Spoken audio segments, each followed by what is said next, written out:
கில்லி திரைப்படத்தின் ஒளிப்பதிவாளர் ஜி. கோபிநாத் தனக்கு நடந்த விபத்தையொட்டி எழுதிய அந்த நாள் சிறுகதை.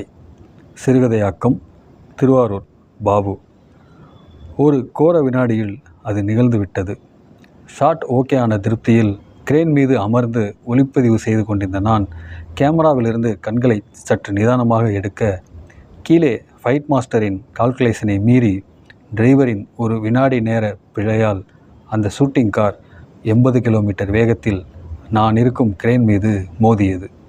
கிரேன் தடுமாற 40 அடி உயரத்திலிருந்து நான் கீழே விழுந்தேன். ஃபைட் மாஸ்டர், இயக்குனர், ஹீரோ, யூனிட் ஆட்களின் கதறல் சத்தம்தான் எனது நினைவுகளின் கடைசி வினாடிகளில் மூளைக்குள் பதிந்த விஷயங்கள். அரக்குவேலி என்பது ஆந்திராவையும் ஒரிசாவையும் இணைக்கும் காட்டுப்பகுதி. அட்டகாசமான மலைகள், உபயோகப்படுத்தாத நீளமான ரயில் பாதை என சினிமாக்காரர்களுக்கு இஷ்டமான இடம்.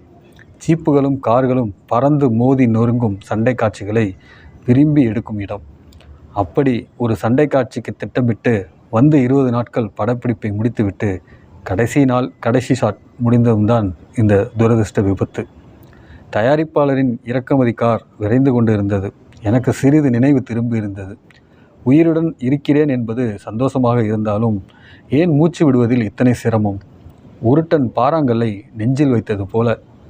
சார், உங்களுக்கு ஒன்றும் இல்லை, நல்லா இருக்கீங்க, ஆஸ்பத்திரி பக்கத்தில் வந்துட்டோம். இயக்குனர் என் முகத்தில் தட்டி சிரிக்க முயன்றார். ஹீரோவும் அதையே சொன்னார். அவுட் ஆஃப் ஃபோக்கஸில் அவர்கள் முகங்கள் தெரிய, திருமணமாகி 6 மாதங்களே ஆன புது மனைவி மட்டும் ஃபோக்கஸில் சிரித்தாள். தலை கோதினாள்.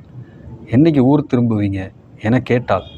அந்த அரை நினைவு நிலையிலும் இயக்குனரிடம் தெளிவாக சொன்னேன், தயவு செஞ்சு என் ஒய்ஃபுக்கு இது தெரியக்கூடாது சார், ப்ளீஸ். திடுமென கார் நின்றது. இயக்குனர் இறங்கிய வேகத்தில் திரும்ப ஏறினார். ஆஞ்சநேயர் கோயில் பிரசாதம் என்றபடி நெட்டு நிறைய விபூதி பூசினார்.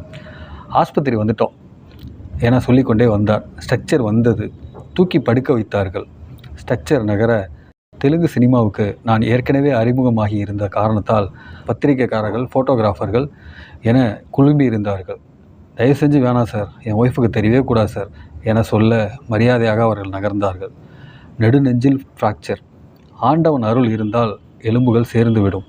3 மாதங்கள் கட்டாய ஓய்வு வேண்டும் என்றது டாக்டர்கள் குழு. 3 மாதங்கள் கட்டாய ஓய்வு என்றதும் சிறிது கலக்கம். உதவியாளர் செல்போனை நீட்டினார். கிசுகிசுப்பாக சொன்னார், உங்கள் வீட்டில் சார். ரெகுலர் விசாரிப்பு. ஆனாலும் அந்த நேரத்தில் இதமாக இருந்தது. உற்சாகமாக பேசுவது போல நடிப்பதற்கு நிறைய சிரமப்பட வேண்டியதாயிற்று. கண்களை மூட மீண்டும் தயக்கமாக இன்னொரு உதவியாளர், சார் உங்கள் மதர். பட்டன ஃபோனை வாங்கினேன். அம்மா பேசி நீண்ட நாட்கள் ஆயிற்று. அதுவும் செல்ஃபோனில் பேசவே மாட்டாள். வீட்டு தொலைபேசியில் மட்டுமே பேசுவாள். மாதத்துக்கு ஒரு முறை என்னப்பா எப்படி இருக்க என்பாள். இப்போது எப்படி? ஒரு சமயம் தெரிந்திருக்குமோ? தயக்கமாக ஃபோனை வாங்கினேன். என்னப்பா, நல்லா இருக்கியா? நல்லா இருக்கேம்மா என குரல் ஏனோ எனக்கு நடுங்கியது.